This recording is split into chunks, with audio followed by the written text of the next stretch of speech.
I had been dimly aware for some time of a worrying noise, and when I lifted my eyes I saw the woodpile was gone, and the manager, aided by all the pilgrims, was shouting at me from the riverside. I slipped the book into my pocket. I assure you, to leave off reading was like tearing myself away from the shelter of an old and solid friendship. I started the lame engine ahead.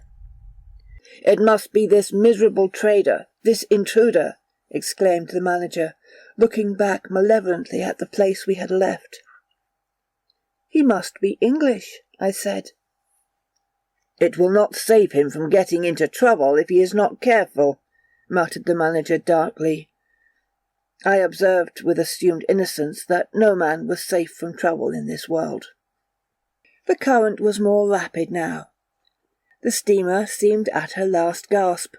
The stern wheel flopped languidly, and I caught myself listening on tiptoe for the next beat of the boat. For in sober truth I expected the wretched thing to give up every moment. It was like watching the last flickers of a life. But still we crawled. Sometimes I would pick out a tree a little way ahead to measure our progress toward Kurtz by, but I lost it invariably before we got abreast. To keep the eyes so long on one thing was too much for human patience. The manager displayed a beautiful resignation. I fretted and fumed, and took to arguing with myself whether or no I would talk openly with Kurtz. But before I could come to any conclusion it occurred to me that my speech or my silence, indeed any action of mine, would be a mere futility. What did it matter what anyone knew or ignored? What did it matter who was the manager? One gets sometimes such a flash of insight. The essentials of this affair lay deep under the surface, beyond my reach, and beyond my power of meddling. Towards the evening of the second day, we judged ourselves about 8 miles from Kurtz's station. I wanted to push on, but the manager looked grave and told me the navigation up there was so dangerous that it would be advisable, the sun being very low already, to wait where we were till next morning. Moreover, he pointed out that if the warning to approach cautiously were to be followed, we must approach in daylight, not at dusk or in the dark. This was sensible enough. 8 miles meant nearly 3 hours steaming for us, and I could also see suspicious ripples at the upper end of the reach. Nevertheless, I was annoyed beyond expression at the delay, and most unreasonably too, since one night more could not matter much after so many months. As we had plenty of wood, and caution was the word, I brought up in the middle of the stream. The reach was narrow, straight, with high sides like a railway cutting. The dusk came gliding into it long before the sun had set. The current ran smooth and swift, but a dumb immobility sat on the banks. The living trees, lashed together by the creepers and every living bush of the undergrowth, might have been changed into stone, even to the slenderest twig, to the lightest leaf. It was not sleep. It seemed unnatural, like a state of trance. Not the faintest sound of any kind could be heard. You looked on amazed, and began to suspect yourself of being deaf. Then the night came suddenly, and struck you blind as well. About 3 in the morning some large fish leapt, and the loud splash made me jump as though a gun had been fired. When the sun rose there was a white fog, very warm and clammy, and more blinding than the night. It did not shift or drive, it was just there, standing all round you like something solid. At 8 or 9 perhaps, it lifted as a shutter lifts. We had a glimpse of the towering multitude of trees, of the immense matted jungle, with the blazing little ball of the sun hanging over it, all perfectly still. And then the white shutter came down again smoothly, as if sliding in greased grooves. I ordered the chain, which we had begun to heave in, to be paid out again. Before it stopped running with a muffled rattle, a cry, a very loud cry, as of infinite desolation, soared slowly in the opaque air. It ceased. A complaining clamour, modulated in savage discords, filled our ears. The sheer unexpectedness of it made my hair stir under my cap. I don't know how it struck the others. To me, it seemed as though the mist itself had screamed. So suddenly, and apparently from all sides at once, did this tumultuous and mournful uproar arise. It culminated in a hurried outbreak of almost intolerably excessive shrieking, which stopped short, leaving us stiffened in a variety of silly attitudes, and obstinately listening to the nearly as appalling and excessive silence. "Good God, what is the meaning?" stammered at my elbow one of the pilgrims, a little fat man, with sandy hair and red whiskers, who wore side-spring boots and pink pyjamas tucked into his socks.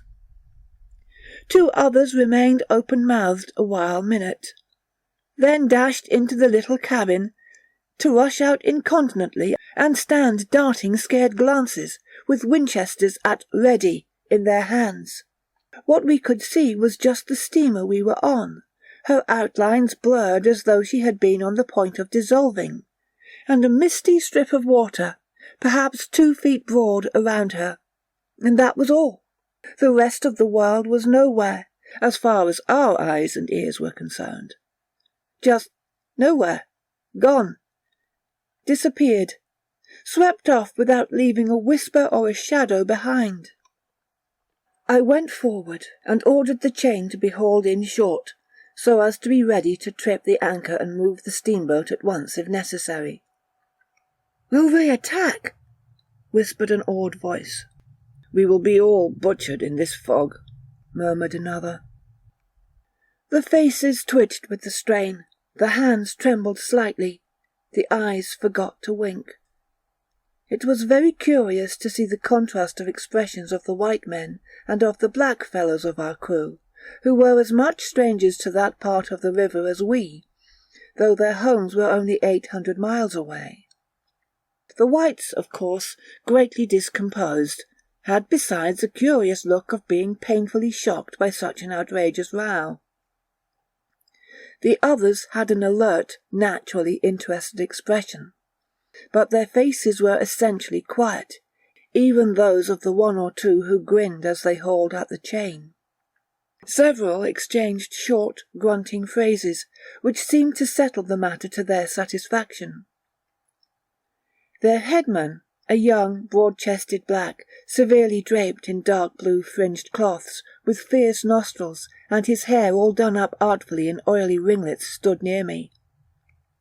"Aha," I said, just for good fellowship's sake. "Catch him," he snapped, with a bloodshot widening of his eyes and a flash of sharp teeth. "Catch him! Give him to us!"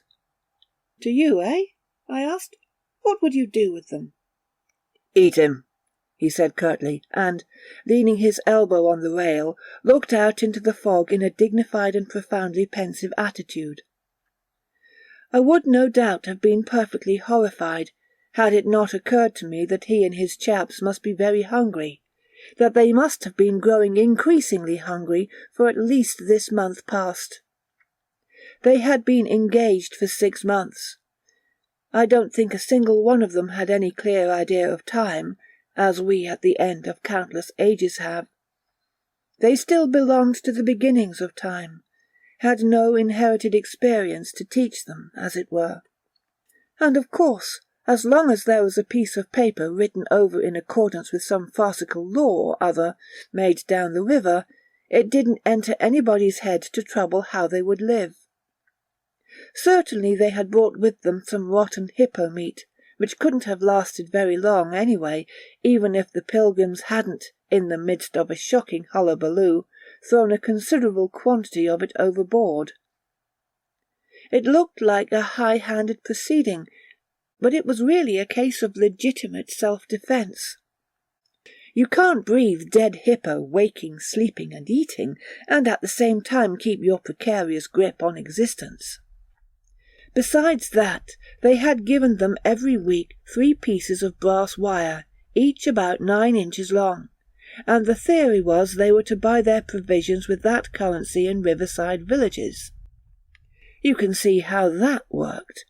There were either no villages, or the people were hostile, or the director, who like the rest of us fed out of tins, with an occasional old he-goat thrown in, didn't want to stop the steamer for some more or less recondite reason. So, unless they swallowed the wire itself, or made loops of it to snare the fishes with, I don't see what good their extravagant salary could be to them. I must say it was paid with a regularity worthy of a large and honourable trading company. For the rest, the only thing to eat, though it didn't look eatable in the least, I saw in their possession, was a few lumps of some stuff like half-cooked dough, of a dirty lavender colour, they kept wrapped in leaves, and now and then swallowed a piece of, but so small that it seemed done more for the looks of the thing than for any serious purpose of sustenance. Why in the name of all the gnawing devils of hunger they didn't go for us, they were 30 to 5, and have a good tuck-in for once, amazes me now when I think of it. They were big, powerful men, with not much capacity to weigh the consequences, with courage, with strength, even yet, though their skins were no longer glossy and their muscles no longer hard. And I saw that something restraining, one of those human secrets that baffle probability, had come into play there. I looked at them with a swift quickening of interest. Not because it occurred to me I might be eaten by them before very long, though I own to you that just then I perceived, in a new light, as it were, how unwholesome the pilgrims looked. And I hoped, yes, I positively hoped, that my aspect was not so, what shall I say, so unappetizing, a touch of fantastic vanity which fitted well with the dream sensation that pervaded all my days at that time. Perhaps I had a little fever, too. One can't live with one's finger everlastingly on one's pulse. I had often a little fever, or a little touch of other things, that playful paw-strokes of the wilderness, the preliminary trifling before the more serious onslaught which came in due course. Yes, I looked at them as you would on any human being, with a curiosity of their impulses, motives, capacities, weaknesses, when brought to the test of an inexorable physical necessity. Restraint? What possible restraint? Was it superstition, disgust, patience, fear, or some kind of primitive honour? No fear can stand up to hunger. No patience can wear it out. Disgust simply does not exist where hunger is. And as to superstition, beliefs, and what you may call principles, they are less than chaff in a breeze. Don't you know the devilry of lingering starvation? Its exasperating torment, its black thoughts, its sombre and brooding ferocity? Well, I do.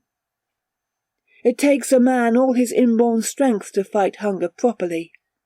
It's really easier to face bereavement, dishonour, and the perdition of one's soul than this kind of prolonged hunger. Sad but true. And these chaps, too, had no earthly reason for any kind of scruple. Restraint? I would just as soon have expected restraint from a hyena prowling amongst the corpses of a battlefield. But there was the fact facing me. The fact dazzling, to be seen, like the foam on the depths of the sea, like a ripple on an unfathomable enigma, a mystery greater, when I thought of it, than the curious, inexplicable note of desperate grief in this savage clamour that had swept by us on the river-bank, behind the blind whiteness of the fog. 2 pilgrims were quarrelling in hurried whispers as to which bank. Left. No, how can you? Right, of course. It is very serious, said the manager's voice behind me. I would be desolated if anything should happen to Mr. Kurtz before we came up." I looked at him, and had not the slightest doubt he was sincere. He was just the kind of man who would wish to preserve appearances. That was his restraint. But when he muttered something about going on at once, I did not even take the trouble to answer him. I knew, and he knew, that it was impossible. Were we to let go our hold of the bottom, we would be absolutely in the air, in space. We wouldn't be able to tell where we were going to, whether up or downstream, or across, till we fetched against one bank or the other, and then we wouldn't know at first which it was. Of course, I made no move. I had no mind for a smash-up. You couldn't imagine a more deadly place for a shipwreck. Whether we drowned at once or not, we were sure to perish speedily in one way or another. "I authorize you to take all the risks," he said, after a short silence. "I refuse to take any," I said shortly, which was just the answer he expected, though its tone might have surprised him. "Well, I must defer to your judgment. You are captain," he said with marked civility. I turned my shoulder to him in a sign of my appreciation and looked into the fog. How long would it last? It was the most hopeless lookout. The approach to this Kurtz grubbing for ivory in the wretched bush was beset by as many dangers as though he had been an enchanted princess sleeping in a fabulous castle. "Will they attack, do you think?" asked the manager in a confidential tone. I did not think they would attack, for several obvious reasons. The thick fog was one. If they left the bank in their canoes, they would get lost in it, as we would be if we attempted to move. Still, I had also judged the jungle of both banks quite impenetrable, and yet eyes were in it, eyes that had seen us. The riverside bushes were certainly very thick, but the undergrowth behind was evidently penetrable. However, during the short lift I had seen no canoes anywhere in the reach, certainly not abreast of the steamer. But what made the idea of attack inconceivable to me was the nature of the noise, of the cries we had heard. They had not the fierce character boding immediate hostile intention. Unexpected, wild, and violent as they had been, they had given me an irresistible impression of sorrow. The glimpse of the steamboat had for some reason filled those savages with unrestrained grief. The danger, if any, I expounded, was from our proximity to a great human passion let loose. Even extreme grief may ultimately vent itself in violence, but more generally takes the form of apathy. You should have seen the pilgrims stare. They had no heart to grin, or even to revile me, but I believe they thought me gone mad. With fright, maybe. I delivered a regular lecture. My dear boys, it was no good bothering. Keep a lookout? Well, you may guess I watched the fog for the signs of lifting as a cat watches a mouse. But for anything else our eyes were of no more use to us than if we had been buried miles deep in a heap of cotton wool. It felt like it, too. Choking, warm, stifling. Besides, all I said, although it sounded extravagant, was absolutely true to fact. What we afterwards alluded to as an attack was really an attempt at repulse. The action was very far from being aggressive. It was not even defensive in the usual sense. It was undertaken under the stress of desperation, and its essence was purely protective. It developed itself, I should say, 2 hours after the fog lifted, and its commencement was at a spot, roughly speaking, about 1.5 miles below Kurtz's station. We had just floundered and flopped round a bend, when I saw an islet, a mere grassy hummock of bright green, in the middle of the stream. It was the only thing of the kind, but as we opened the reach more, I perceived it was the head of a long sandbank, or rather of a chain of shallow patches stretching down the middle of the river.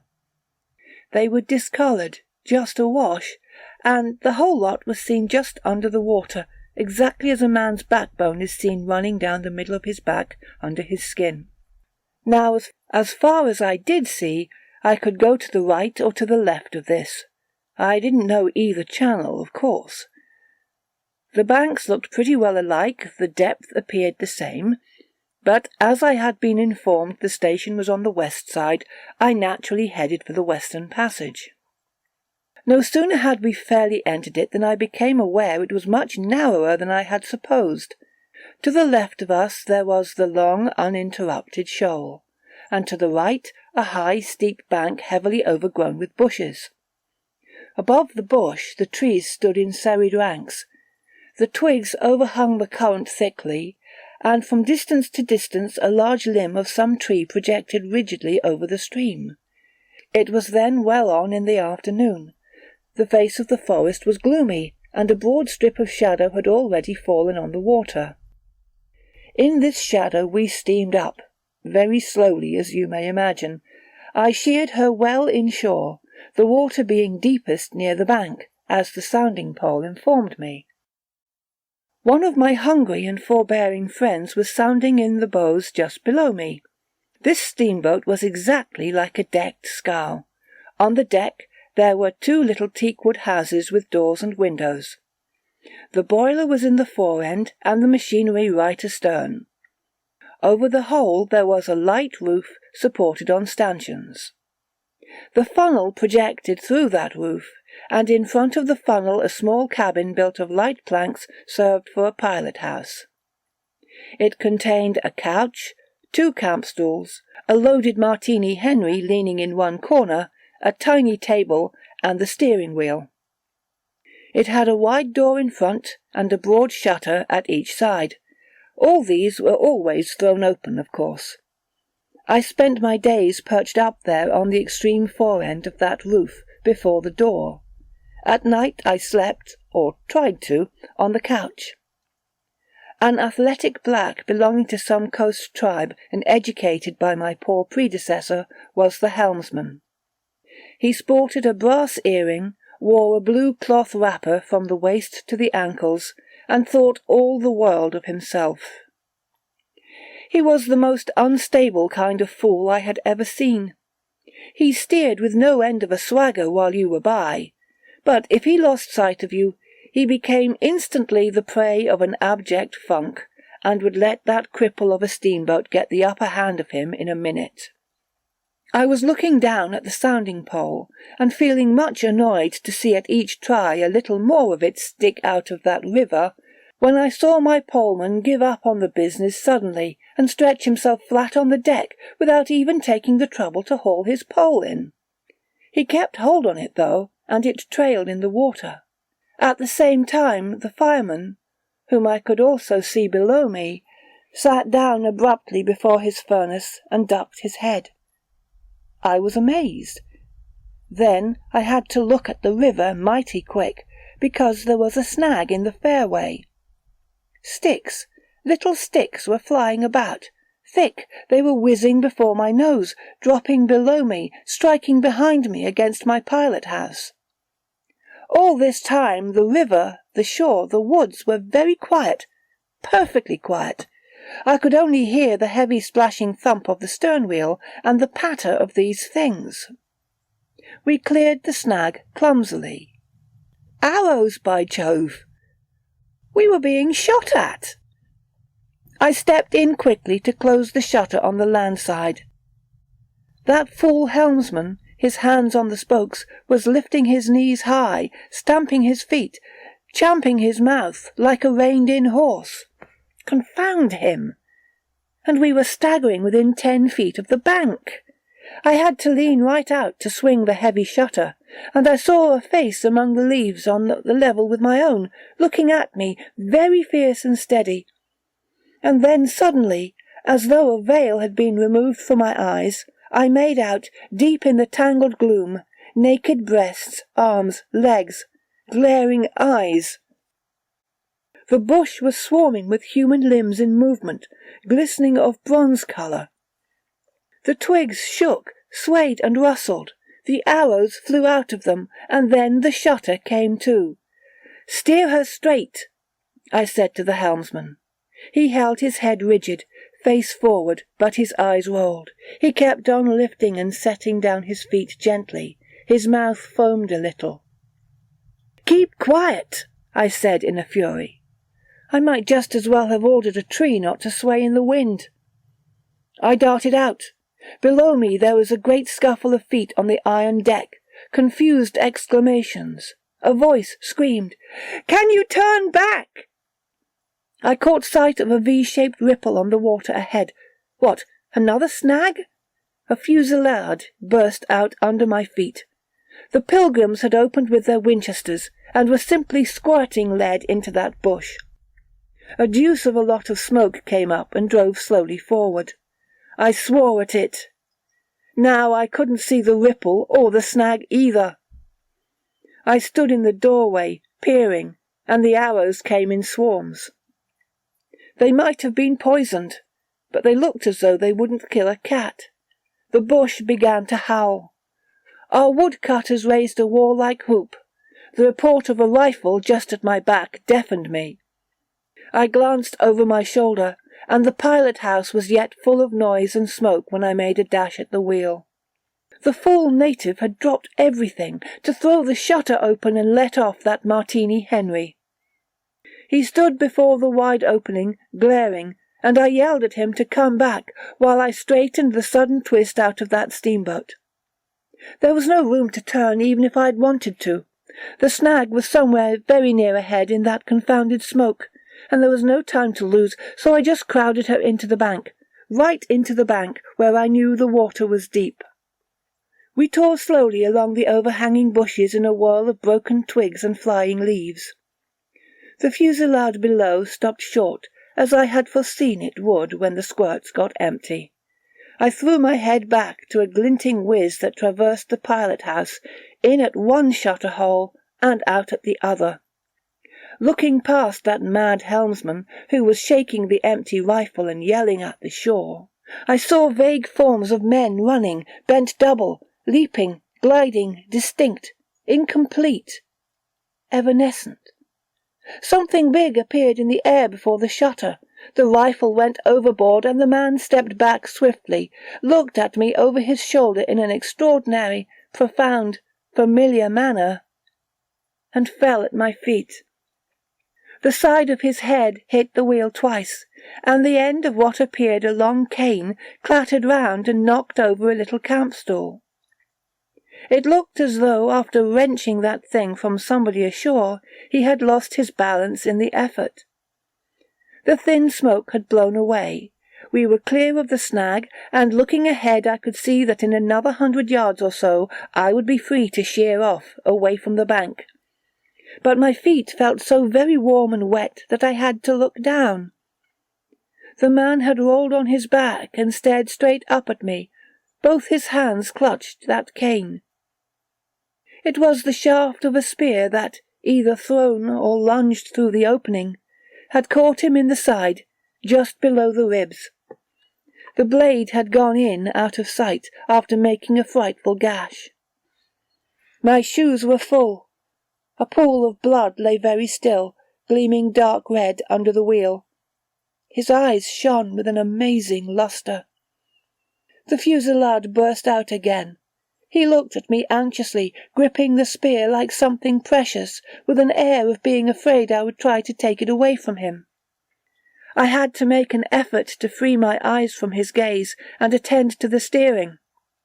With one hand I felt above my head for the line of the steam whistle, and jerked out screech after screech hurriedly. The tumult of angry and warlike yells was checked instantly, and then from the depths of the woods went out such a tremendous and prolonged wail of mournful fear and utter despair as may be imagined to follow the flight of the last hope from the earth. There was a great commotion in the bush. The shower of arrows stopped. A few dropping shots rang out sharply.